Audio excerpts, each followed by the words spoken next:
cháu ya tươi sao mà yang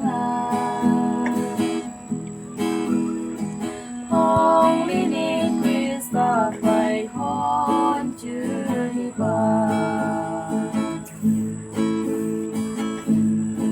Krista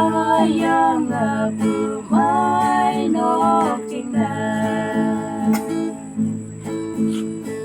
Chan tu kung masaw umay kamyanan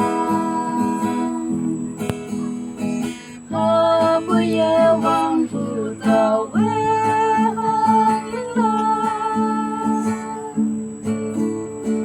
Kawang sip siya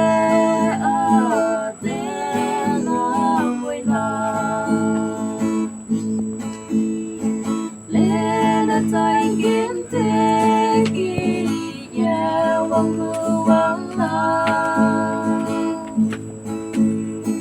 Ang atau yang ki ya xin của chưa ai vang Yêu in yang ki cho thấy mà buồn như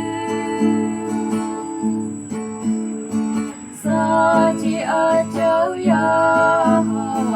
tươi sao mà yang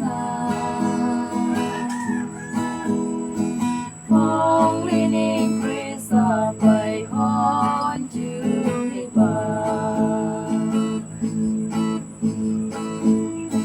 Có không như con ngày ya bước lại yêu mà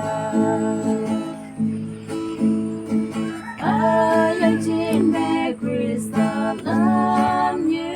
thế nào